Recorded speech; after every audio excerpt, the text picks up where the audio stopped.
Students, revolution that influence the വേൾഡിൻ്റെ second പാർട്ടാണിത്. കഴിഞ്ഞ ക്ലാസ്സിൽ നമ്മൾ പറഞ്ഞത് ബ്രിട്ടീഷുകാർ ഇംപ്ലിമെൻ്റ് ചെയ്ത റൂൾസിനെ പറ്റിയും അവരുടെ തിങ്കേഴ്സിൻ്റെ റൈറ്റിങ്സിനെ പറ്റിയൊക്കെയാണ്. ഈ ഒരു ക്ലാസ്സിൽ നമ്മൾ ഫസ്റ്റ് ടോപ്പിക്കാണ് ദ എൻ്റർ കോണ്ടിനെൻ്റ് അസംബിൾ. ഇംഗ്ലണ്ടാറിൻ്റെ ഈ പോളിസീനും റൂൾസിനൊക്കെ എഗെയിൻസ്റ്റ് ആയിട്ട് എല്ലാ കോളനീസും എക്സ്പെക്ട് ജോർജിയ 13 കോളനീസിൽ ജോർജിയ ഒഴികെയുള്ള ബാക്കി എല്ലാ കോളനീസും ഫിലാഡൽഫിയയിൽ 1774 മീറ്റ് ചെയ്തു. ഇതിനാണ് ഫസ്റ്റ് കോണ്ടിനെൻ്റൽ കോൺഗ്രസ് എന്ന് വിളിക്കുന്നത്. ഈ ഒരു മീറ്റിങ്ങിൽ അവർ കിങ് ഓഫ് ഇംഗ്ലണ്ടിൻ്റെ മുമ്പിൽ ഒരു പെറ്റീഷൻ സബ്മിറ്റ് ചെയ്തു. പെറ്റീഷൻ എന്ന് പറഞ്ഞാൽ ഒരു നിവേദനം സബ്മിറ്റ് ചെയ്തു. ഇതിൽ അവർ 2 കാര്യങ്ങളാണ് ഡിമാൻഡ് ചെയ്തത്. ഒന്നാണ് അവരുടെ വ്യവസായ വാണിജ്യ മേഖലയിൽ നടപ്പാക്കിയ നിയന്ത്രണങ്ങൾ പിൻവലിക്കാൻ. രണ്ടാമത് ജനങ്ങളുടെ അംഗീകാരമില്ലാതെ നികുതി ചുമത്തരുതെന്നും അവർ ആവശ്യപ്പെട്ടു. പക്ഷേ കിങ് ഓഫ് ഇംഗ്ലണ്ട് ഈ ജനങ്ങളെ സുപ്രസ് ചെയ്യാൻ വേണ്ടിയിട്ട് ഒരു മിലിറ്ററി ഫോഴ്സിനെ തന്നെ സെൻഡ് ചെയ്തു. ഇങ്ങനെയാണ് ഇംഗ്ലണ്ടും കോളനീസും തമ്മിലുള്ള ഒരു വാർ ബിഗിൻ ചെയ്യുന്നത്. ഇവർ രണ്ടാമതും ഒരു കോണ്ടിനെൻ്റൽ കോൺഗ്രസ് ഹെൽഡ് ചെയ്തു. ഫിലാഡൽഫിയയിൽ തന്നെ വെച്ചാണ് 1775. ഈ ഇയറൊക്കെ നിങ്ങൾ കറക്റ്റ് ഓർമ്മിച്ച് വെക്കണം. അതിലവർ ഒരു കോണ്ടിനെൻ്റൽ ആർമി സൃഷ്ടിക്കുകയും അതിന് ജോർജ് വാഷിങ്ടനെ കമാൻഡർ ഇൻ ചീഫായിട്ട് നിയമിക്കുകയും ചെയ്തു. ഈ ഒരു സമയത്താണ് കോമൺ സെൻസ് എന്ന് പറയുന്ന തോമസ് പെയിൻ്റെ ഒരു പാംപ്ലെറ്റ് എന്ന് പറഞ്ഞാൽ ഒരു ലഘുലേഖ ഡിക്ലെയർ ചെയ്യുന്നത്.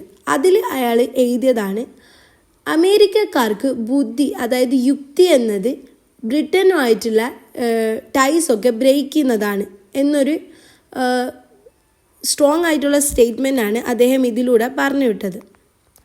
അമേരിക്കൻ കോണ്ടിനെൻ്റൽ കോൺഗ്രസ് 1776 ജൂലൈ 4 അവരുടെ famous declaration of independence issue ചെയ്ത് പുറത്തുവിട്ടു. ഈ ഒരു ഡിക്ലറേഷൻ പ്രിപ്പയർ ചെയ്തത് തോമസ് ജെഫർസണും ബെഞ്ചമിൻ ഫ്രാങ്ക്ലിനുമാണ്. ഇതിൻ്റെ ഒരു എക്സ്ട്രാക്റ്റാണ് ഇതിൻ്റെ സൈഡിൽ കൊടുത്തിരിക്കുന്നത്. ജസ്റ്റ് ഒന്ന് വായിച്ചു പോവാം. ഇതൊരു ഭയങ്കര ഇമ്പോർട്ടൻ്റ് ഒന്നല്ലെങ്കിലും കഥേൻ്റെതായതുകൊണ്ട് നിങ്ങൾക്കതൊന്ന് ജസ്റ്റ് വായിച്ചു പോകുന്നത് നല്ലതാണ്. അതിൽ പറഞ്ഞിരിക്കുന്ന 4 കാര്യങ്ങളുണ്ട്. All are equal, everyone has a certain right should be secured, governed with the consent of government, right of the people to be oblige government. Declaration of ഫ്രീഡത്തിൻ്റെ ആരംഭത്തോടുകൂടി ഇംഗ്ലണ്ടും നോർത്ത് അമേരിക്കയിലെ കോളനീസും തമ്മിലുള്ള യുദ്ധം 1781 ആയപ്പോൾ എൻഡ് ചെയ്തു. According to the treaty of Paris പ്രകാരം 1783 England 13 കോളനീസിൻ്റെ ഫ്രീഡം അംഗീകരിച്ചു. ജെയിംസ് മാഡിസണിൻ്റെ ലീഡർഷിപ്പിൽ കോണ്ടിനെൻ്റൽ കൺവെൻഷന് ഫിലാഡൽഫിയയിൽ വെച്ച് ഹെൽഡ് ചെയ്തു. അതിൽ അമേരിക്കൻ കോൺസ്റ്റിറ്റ്യൂഷനെ ഫ്രെയിം ചെയ്യുകയും അത് പ്രകാരം ജോർജ് വാഷിങ്ടനെ first president of United State ആയിട്ട് തിരഞ്ഞെടുക്കുകയും ചെയ്തു. അമേരിക്കൻ വാർ ഓഫ് ഇൻഡിപെൻഡൻസ് അവിടെ എക്സിസ്റ്റ് ചെയ്തിരുന്ന സിസ്റ്റത്തിനെ ട്രാൻസ്ഫോം ചെയ്തു. വേൾഡിൻ്റെ ഹിസ്റ്ററിയിൽ ഇത് ഭയങ്കരമായിട്ട് ഇൻഫ്ലുവൻസ് ചെയ്തു. ലോകമെമ്പാടുമുള്ള സ്വാതന്ത്ര്യ സമരങ്ങൾക്ക് ഇത് മോട്ടിവേഷനും ഡയറക്ഷനും കൊടുത്തു. റിപ്പബ്ലിക്കേഷൻ ഫോം ഓഫ് ഗവൺമെൻറ് എന്നൊരു കോൺസെപ്റ്റ് പുട്ട് ഫോർവേഡ് ചെയ്തു. ഫസ്റ്റ് റിട്ടേൺ കോൺസ്റ്റിറ്റ്യൂഷനെ പ്രിപ്പയർ ചെയ്തു. യൂണിയനിലെ സംസ്ഥാനങ്ങളുടെയും സ്വാതന്ത്ര്യവും അധികാരവും ഉറപ്പാക്കുന്ന ഒരു ഫെഡറൽ സിസ്റ്റം കോൺസെപ്റ്റ് കൊണ്ടുവന്നു. ഇതോടുകൂടി അമേരിക്കൻ വാർ ഓഫ് ഇൻഡിപെൻഡൻസ് അവസാനിച്ചു. നെക്സ്റ്റ് ടോപ്പിക്കാണ് ദ ഫ്രഞ്ച് റവല്യൂഷൻ. ഇവിടെ കുറച്ച് സ്റ്റേറ്റ്മെൻറ്റ് കൊടുത്തിട്ടുണ്ട്. ലൂയിസ് 14 പറയുന്നത് ഐ ആം ദ സ്റ്റേറ്റ്, ഞാനാണ് സംസ്ഥാനം. ഗോഡ് കിങ്ങിന് അബ്സല്യൂട്ട് പവർ കൊടുത്തിട്ടുണ്ട്. അതുകൊണ്ട് ഗോഡിന് മാത്രമേ കിങ്ങിനെ ക്വസ്റ്റ്യൻ ചെയ്യാനുള്ള അതോറിറ്റി ഉള്ളൂ എന്നാണ്. ലൂയിസ് 15 പറയുന്നത് ആഫ്റ്റർ മീ ദ ഡെലൂക്ക്, എനിക്ക് ശേഷം പ്രളയം. മാരി ആൻ്റണേറ്റ് പറയുന്നത് അവർക്ക് റൊട്ടിയില്ലെങ്കിൽ എന്താ, കേക്ക് കഴിച്ചുകൂടെ എന്നാണ്. If they cannot eat bread let them eat cake. ഈ സ്റ്റേറ്റ്മെൻറ്റൊക്കെ 17th 18th സെഞ്ച്വറിയിലെ ഫ്രഞ്ച് റൂളേഴ്സ് മെയ്ഡ് ചെയ്തതാണ്. ഇവിടെ കൊടുത്തിരിക്കുന്നത് അവരുടെ വേഴ്സൈൽ പാലസിൻ്റെ ചിത്രമാണ്. ഈ ഒരു സ്റ്റേറ്റ്മെൻറ്റിലൂടെ നമുക്ക് മനസ്സിലാകുന്ന 2 കാര്യങ്ങളുണ്ട്. അവിടെ ഒരു ഓട്ടോക്രാറ്റിക് റൂൾ, അതായത് ഏകാധിപത്യ ഭരണമായിരുന്നു. പിന്നെ റൂളേഴ്സ് വർ കോണ്ടേഴ്സ്, റൂളേഴ്സ് ഭയങ്കരമായിട്ടുള്ള ധൂർത്തരായിരുന്നു. ഇവിടെ ഒരു സ്റ്റേറ്റ്മെൻറ്റ് കൊടുത്തിട്ടുണ്ട്. In France 9/10 of population died of hunger and 1/10 of indigestion. 9-10% population മരിച്ചത് ഹങ്കർ കൊണ്ടും 1/10 ഓഫ് ആൾക്കാർ ഇൻഡൈജഷൻ, അതായത് ദഹന പ്രക്രിയ ശരിയായി നടക്കാത്തത് കൊണ്ടാണ്. ഇവിടെ കൊണ്ട് നമുക്ക് മനസ്സിലാവും ഫ്രഞ്ചിലെ മെജോറിറ്റി ഓഫ് ആൾക്കാർ മിസറിയിലാണ് ജീവിച്ചുകൊണ്ടിരുന്നത്. റൂളേഴ്സ് ഉൾപ്പെടുന്ന മൈനോറിറ്റിയിലെ ആൾക്കാർ ലക്ഷറി ആയിട്ടുള്ളതും എക്സ്ട്രാ വെഗൻസ് ആയിട്ടുള്ള ലൈഫാണ് ലീഡ് ചെയ്തുകൊണ്ടിരുന്നത്. ഈ ഒരു മെയിനായിട്ട് ഈ സിറ്റുവേഷൻ്റെ കാരണം എന്ന് വെച്ചാൽ അവിടുത്തെ സോഷ്യൽ ആയിട്ടുള്ളതും എക്കണോമിക് ആയിട്ടുള്ളതും ഇനിക്വാലിറ്റീൻ്റെ എക്സിസ്റ്റൻസ് ആണ്. ഫ്രഞ്ച് സൊസൈറ്റീനെ 3 തട്ടായിട്ട് തരംതിരിച്ചിട്ടുണ്ട്. അതിനെയാണ് എസ്റ്റേറ്റ് എന്ന് പറയുന്നത്. ഇവിടെ ഫ്രഞ്ച് സൊസൈറ്റീനെ ചാർട്ട് ചെയ്ത് വെച്ചിട്ടുണ്ട്. First estate, second estate, third estate. First estate ആണ് ക്ലർജി, അതായത് പുരോഹിതന്മാർ. അവർ വാസ്റ്റ് ലാൻഡ് ഓഫ് ഹെൽഡ് ചെയ്ത് വെച്ചിട്ടുണ്ട്. അവർ ടൈത്ത് എന്ന് പറയുന്ന ടാക്സ് ഫാമേഴ്സിൻ്റെ കയ്യിൽ നിന്നും കളക്ട് ചെയ്യുന്നുണ്ട്. അവർ എല്ലാ ടാക്സസിൽ നിന്നും എക്സെപ്റ്റഡ് ആണ്. ഹയർ പൊസിഷൻ അഡ്മിനിസ്ട്രേഷനിലും മിലിറ്ററി സർവീസിലും കൺട്രോൾ ചെയ്യുന്നുണ്ട്. സെക്കൻഡ് എസ്റ്റേറ്റ് നൊബിലിറ്റി, അതായത് പ്രഭുക്കന്മാരാണ്. അവർ മിലിറ്ററി സർവീസിൽ എൻഗേജ് ചെയ്ത ആൾക്കാരാണ്. ഫാമേഴ്സിൻ്റെ കയ്യിൽ നിന്ന് വേരിയസ് ആയിട്ടുള്ള ടാക്സ് കളക്ട് ചെയ്യുന്നുണ്ട്.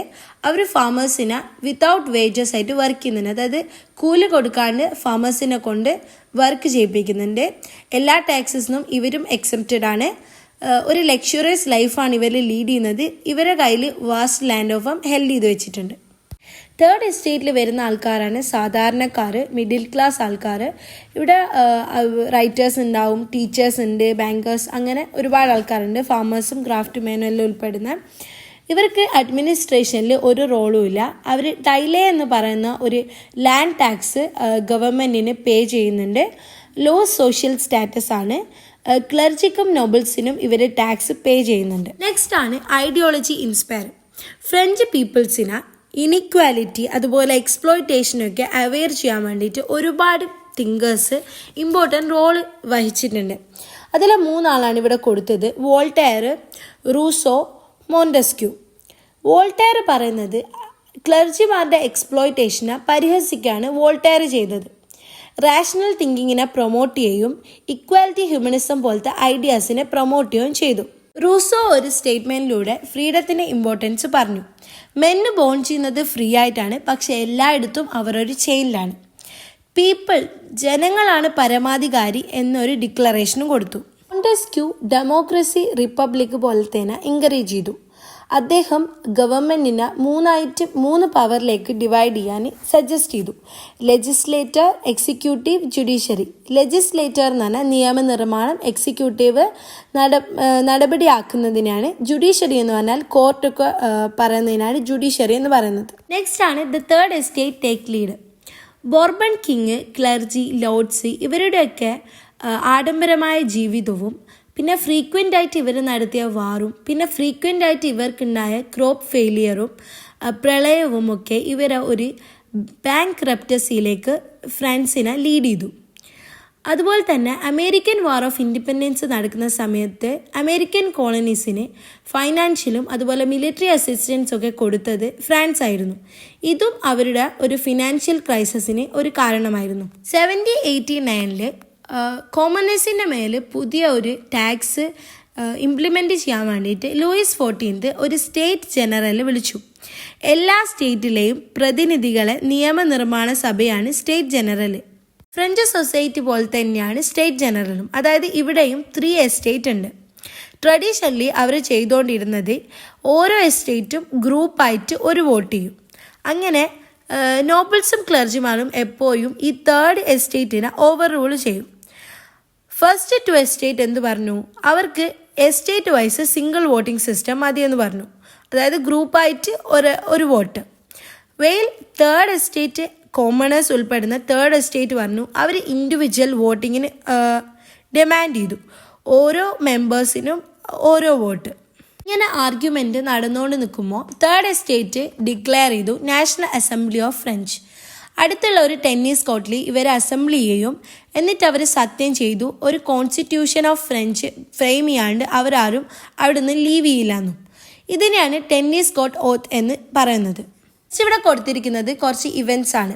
14 July 1789 revolutionaries liberty, equality, fraternity, സ്വാതന്ത്ര്യം, സമരം, സാഹോദര്യം എന്ന മുദ്രാവാക്യവും വിളിച്ച് ഇരച്ചുകയറി.